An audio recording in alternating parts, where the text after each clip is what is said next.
क्योंकि हम संबंध स्वीकार किए हैं। जैसे आपका बच्चा कहीं जाकर के अधर्म आचरण किया, पुलिस जब आएगी, यही प्रमाण लौकिक प्रमाण से देख लीजिए, तो आपको कड़वे वचन और शासन मिलेगी, क्योंकि वो आपका बेटा है। आप कहोगे मैंने तो कुछ नहीं किया। नहीं, तुम उसकी माँ हो, पता है तुम्हें कहाँ होगा, वो तुम्हें बताना पड़ेगा, तुम्हें दंड मिलेगा, क्योंकि वो तुम्हारा बेटा है। अच्छा, अब तुम्हारा बेटा भगवान का भजन करके भगवत भक्ति में तन्मय है। अच्छा, ये महाराज जी की माता है, अरे बड़ी कृपा, आपको प्रणाम मिल रहा है ना, किस लिए? आपका बेटा भगवान का भक्त हुआ। ध्रुव जी का जब परम पद पर आरूढ़ होकर विमान जा रहा था, तो उन्होंने भगवान के पार्षदों से कहा मेरी माँ। तो बोले वो जो अगला विमान बड़ा तेजस्वी जा रहा है ना, उसमें माँ जा रही है। पुत्र के कर्मों का माता पिता परिवार पर प्रभाव, और माता पिता के कर्मों का पुत्र पे प्रभाव। कर्मों का तो इतना बड़ा सूक्ष्म स्वरूप है कि समझना जैसे जुआ हो रहा है। और दोस्तों, राधे राधे बोलते रहें और बाबा जी के प्रवचन को आगे बढ़ाते रहें और सुनते रहें। राधे राधे दोस्तों। आप केवल ऐसे ही जा रहे थे, देखा जुआ हो रहा है क्या, आप खड़े हो गए, और जब पुलिस आएगी ना तो पहला डंडा तुम्हारे पड़ेगा। आप कहोगे मैं खेल नहीं रहा था, तो बोले यहाँ खड़े क्या कर रहे थे?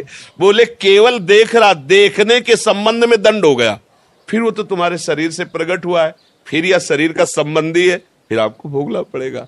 इसीलिए भगवान से प्रार्थना करते हैं कि हमें ऐसा पुत्र मिले, ऐसा पति मिले, हमारा ऐसा परिवार मिले जो भगवान के चरणों में भक्ति रखता हो, हमें ऐसी जगह जन्म मिले जिससे हम, आप भक्त हो लेकिन आपका परिवार अभक्त है, अब वहां वो कोई भी अधर्म आचरण करेगा तो आपको उसका क्लेश भोगना पड़ेगा, नहीं भोगना पड़ेगा। भाई इसका पिता बंद करो इसको, अभी वो पता खुद आ जाएगा, जब्त करो इसकी संपत्ति, जब्त करो। जब कोई बहुत अपराधी नहीं मिलता ना, तो उसका परिवार, उसका घर, उसके रिश्ते नाते दूर का मामा लगता है, उसके यहां भी डंडा चलेगा जाके। तुम्हारे यहां आया था? नहीं आया था, 4 लोगों से पूछेंगे, हड़काएंगे, पूरी जगह देखेंगे, क्यों? बोले दूर का मामा लगता था। थोड़ा भी संबंध धर्मा, ऐसे ही भगवान की भक्ति करने वाले की 21 पीढ़ियां तर जाती, शास्त्र में लिखा 21 पीढ़ियां। क्यों? थोड़ा भी संबंध, क्यों हमारे है, इसी संबंध से उसको लाभ मिल जाता है। तो ऐसा तो कर्म का सहयोग देखा गया, प्रगट में भी देखा गया है और बाहर भी देखा गया है। जैसे अग्नि की सामर्थ्य दाहिका शक्ति है, आप जान के छुओ, अनजान में छुओ, जबरदस्ती कोई छुआ दे या भूल से छू, सबका परिणाम एक ही होगा, वो जला देगी, उसमें दाहिका शक्ति है। ऐसे मन लगे तो राम कृष्ण हरि, मन न लगे तो राम कृष्ण हरि, फल बराबर मिलेगा। उसमें कोई भाव को भाव न खालसहु, नाम जपत मंगल दिस दसहु। इसलिए निरंतर नाम के प्रति तुम सुदृढ़ भाव रखो, भले न कर पाओ लेकिन भाव ये रखो कि मैं निरंतर जपूंगा, मन लगे या ना लगे, अशांति हो या शांति हो, दुर्गति हो या सदगति हो। अब एक बार तो मैं छक के नाम जप करके देखूंगा, संत जन कहते हैं, शास्त्र कहते हैं, क्या होता है, एक बार देखूं। न जाने कितने जीवन हमने विषय भोगों में दिए, अब एक जन्म में भगवान के नाम, अभी तूफान मच जाएगा। पर हम लोगों का क्या है कि निश्चय बहुत फिसड्डी स्वभाव है। अभी कह रहे ब्रह्मचर्य से चलेंगे, अभी कह रहे संयम से चल रहे, और जहां सामने भोग आए तो सब भूल जाते हैं, उन्हीं में फिसल जाते हैं, हाथ कुछ नहीं लग पाता। इसलिए दृढ़ बनो और दृढ़ता से भगवान का नाम जप करो। एक दिन ऐसा आएगा कि नाम छोड़ना चाहोगे तो भी नहीं छोड़ पाओगे। भगवान बहुत कृपालु है और उनसे ज्यादा कृपालु उनका नाम है।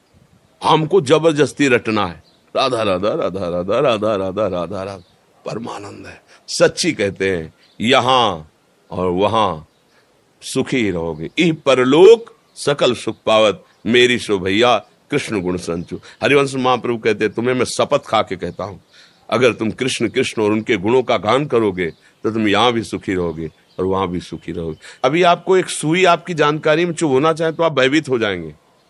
अचानक घटना में कुछ लग जाता है तो देखो सह नहीं जाते, हाथ टूट जाता है, हाथ कट जाता है, आप सह जाते हैं। सोचो इतना कष्ट सह जाते हो और ये काम क्रोध आदि आपको जरा सा लुभायमान करते हैं, उसको आप क्यों नहीं सह जाते हो?